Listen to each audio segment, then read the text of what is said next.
বাংলাদেশে হাসিনা সরকারের পতনের পর থেকে কিন্তু অরাজকতা তৈরি হয়েছে বাংলাদেশে। তবে এবার বাংলাদেশে ইসলামিক শাসন প্রতিষ্ঠার ডাক উঠছে। বাংলাদেশের জামায়াত ইসলামীদের এবার ডাক উঠছে যে বাংলাদেশে ইসলাম প্রতিষ্ঠা করতে হবে, ইসলামিক প্রতিষ্ঠার ডাক কিন্তু এবার উঠছে। কিন্তু এই সব আহ্বান বা এই ইসলামিক প্রতিষ্ঠার ডাকের পেছনে ইউনূসের ষড়যন্ত্র রয়েছে বলেও কিন্তু একাংশের মত রয়েছে। তবে বিস্তারিত সে বিষয়ে জানবো, টেলিফোন লাইনে যুক্ত হয়ে গেছে প্রতিনিধি বার্তা সম্পাদক দেবব্রত চক্রবর্তী। দেবব্রত দা, নেপথ্যে প্রধান উপদেষ্টা ইউনূসের ইন্ধনের ইঙ্গিত রয়েছে, কিভাবে দেখছো বিষয়টা? তোমার আসলে তৎকালীন প্রধানমন্ত্রী শেখ হাসিনার এই উচ্ছেদ, তার পতন, এই পতনের নেপথ্যেই কিন্তু রয়েছে বাংলাদেশে এই ইসলামী সরকার গঠনের। আসলে এই বাংলাদেশে বরাবরই যে একটা সাম্প্রদায়িক শক্তি কাজ করে আসছে তা তো বলার অপেক্ষা রাখে না। তোমার বিশেষ করে জামাত এই ক্ষেত্রে নিজেদের আধিপত্য স্থাপন করতে বরাবর তোমার শেখ হাসিনা সরকারকে চাপে ফেলার চেষ্টা করেছে এবং সাম্প্রদায়িক হিংসা চালিয়ে যাওয়ার যে একটা ষড়যন্ত্র জামাত এটা কিন্তু বরাবর করিয়েছে।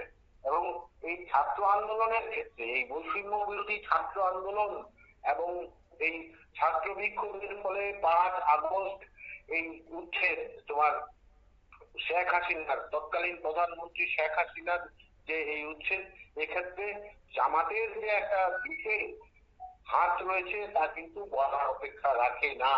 এবং এই ক্ষেত্রে আরেকটা যে বিষয় উঠে আসছে যে বাংলাদেশের বর্তমান তত্ত্বাবধায়ক সরকার ডক্টর ইউনূস এক্ষেত্রে কিন্তু গোটা দেশে, বাংলাদেশে একটা সাম্প্রদায়িক সুশ্রুতি দিচ্ছেন এবং ইসলামী শাসন স্থাপনের জন্য বাংলাদেশে তিনি একটা গুরুতর ষড়যন্ত্র চালিয়ে যাচ্ছেন। আর এর জেরে বাংলাদেশে সেখানকার যারা সংখ্যালঘু সনাতনীরা রয়েছে, শুধু অবশ্য বললে ভুল হবে, সনাতনীরা অন্যান্য যারা ধর্মাবলম্বী রয়েছেন একমাত্র ইসলাম ব্যতীত, তারা কিন্তু এখন নানা ধরনের হামলা, হুজ্জতি, মারধর, এমনকি অগ্নিসংযোগ করে বাড়িঘর পুড়িয়ে দেওয়া হচ্ছে, তা কিন্তু থামেনি।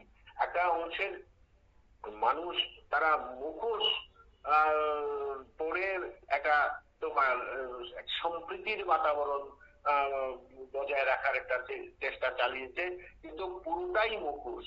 এর মধ্যে তোমার যে বিষয়টা এখন বিশেষ তাৎপর্যপূর্ণ তা হচ্ছে বাংলাদেশবাসী এখন নিরাপত্তাহীনতায় ভুগছে, বিশেষ করে সংখ্যালঘু যারা রয়েছে।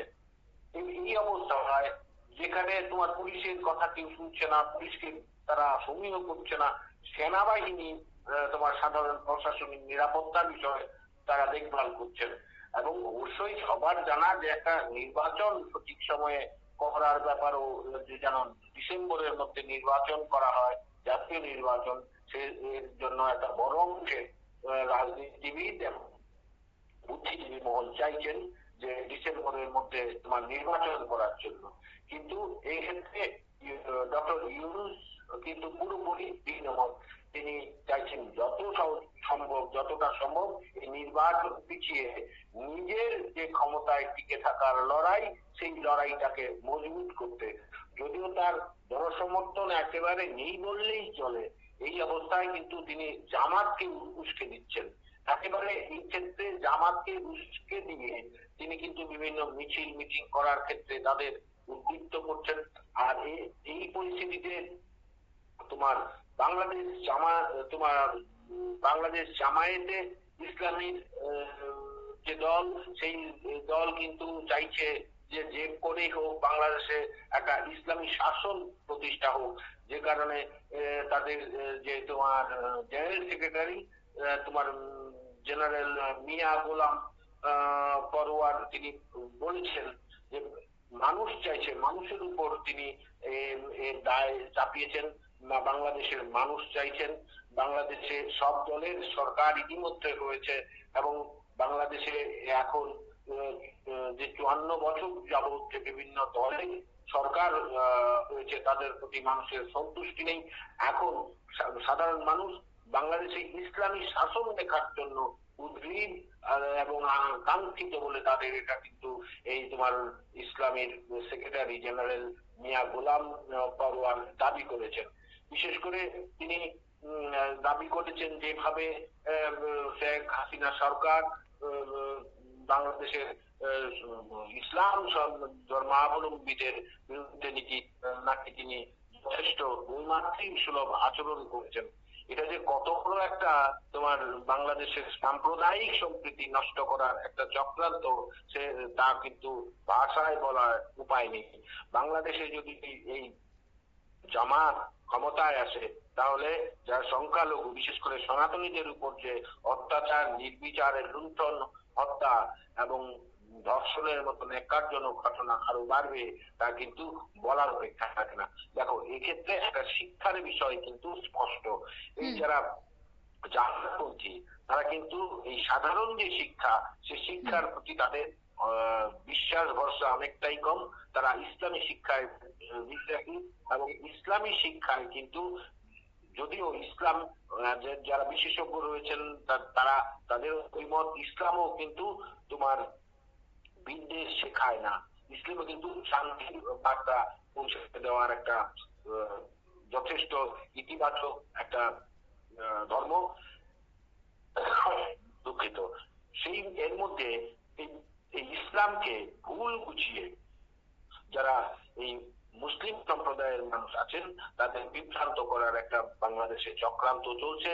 আর এই চক্রান্তকে কাজে লাগিয়ে জামায়াত কিন্তু বাংলাদেশে এই ইসলাম সরকার আপন করে আবারও একটা সাম্প্রদায়িক শক্তিকে প্রতিষ্ঠিত করার একটা কূটচাল তৈরি করেছে। এবং সাধারণের অভিমত যে এই ক্ষেত্রে বাংলাদেশের প্রধান উপদেষ্টা ডক্টর ইউনূসের একটা ইন্ধন রয়েছে, সেই ব্যাপারে বলার কোনো কারণ নেই, ভুল বোঝার কারণ নেই, বিভ্রান্তির কারণ নেই। যে ইউনূস চাইছেন এই ইসলামের জামায়াত ইসলামের তোমার কাঁধে চড়ে তিনি আরো অন্তত 5টা বছর শাসন ক্ষমতায় থাকুন। তিনি এমনও চাইছেন যে যেন তিনি তার কোন এই সরকার কোন একটা স্থায়ী সরকারের রাষ্ট্রপতি পদটা যেন বাগিয়ে নিতে পারেন। এই কারণে কিন্তু এই ক্ষমতা লোভী ডক্টর ইউনূস এখন কূটচালে নিমজ্জিত হয়েছেন। আর এই কূটচাল কিন্তু বাংলাদেশবাসী বুঝে গেছেন এবং বিশেষ করে যারা শুভবুদ্ধি সম্পন্ন মহল তারা জানেন যে এই বাংলাদেশও কিন্তু যথেষ্ট বিভিন্ন সম্প্রদায়ের মানুষ সেখানে বাস করেন। আর এক্ষেত্রে সংখ্যালঘু হলেও বাংলাদেশের যারা সনাতনী বা অন্যান্য ধর্মাবলম্বীরা আছেন তাদেরও কিন্তু এই বাংলাদেশ অতীত বাংলাদেশকে গড়ার ক্ষেত্রে একটা যথেষ্ট ইতিবাচক দিক ছিল। আর সেটাকে উপেক্ষা করেই এখন জামায়াত তারা বাংলাদেশে একটা ইসলামী শাসন ব্যবস্থা স্থাপন করার চেষ্টা করছে। এটা কিন্তু মোটেও বাংলাদেশবাসীর জন্য শুভদায়ক হবে না বলে যারা বুদ্ধিজীবী সম্পন্ন মহল রয়েছেন তারা মনে করতেন। অঙ্কিতা, ধন্যবাদ। অর্থাৎ বুদ্ধিজীবী মহল মনে করছেন যে ইসলামকে তারা খারাপভাবে প্রচার করছে এবং এই পুরো ঘটনার নেপথ্যে প্রধান উপদেষ্টা ইউনূসের ইন্ধনের ইঙ্গিত পাওয়া যাচ্ছে। যাই হোক, তবে বাংলাদেশের এই যে নয়া ডাক উঠেছে তাতে কেন্দ্র করে বাংলাদেশের যারা সাধারণ নাগরিকরা রয়েছেন তারা কি বিষয়টা মেনে নেবেন সেটাই সময় দেখবে। নিয়ে নিচ্ছে এই মুহূর্তে ছোট্ট একটি বিজ্ঞাপন বিরতির সঙ্গে থাকুন।